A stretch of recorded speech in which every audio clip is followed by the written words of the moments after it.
In this video, I'll be showing you how to factory reset your Samsung phone. It's a very simple method, so if you find this video helpful, be sure to drop a like and subscribe. All you want to go ahead and do is swipe down on the top right of your screen. It's going to bring up your control panel, then just go to the top right where it has your settings wheel. Now, this is going to bring you up to your settings where you're going to see a lot of different options.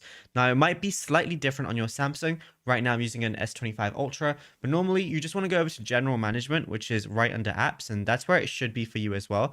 Once you're here, scroll down and you're going to see Reset under Mouse and Trackpad. So go ahead and click on that. Now, it's going to say before resetting your phone, back up your data to Samsung Cloud or an external storage device. You can restore your data after resetting. So it's going to ask you to back up your data. You can do a temporary cloud backup, or you can do an external storage backup, for example, if you want to plug it in a USB device or anything like that. So you can do that as well, but you got to do one of those different methods. So if you don't have a USB, just do the temporary cloud backup because it's going to last for 30 days.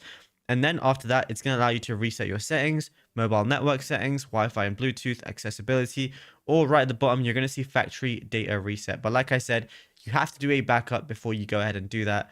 And yeah, that's it. Then you'll be good to go. Then your phone's going to be like new whenever you do your factory data reset. And it's as simple as that. Now, if you found this video helpful, be sure to drop a like and subscribe. And also check out all our other tutorials that we've been posting on the channel as well.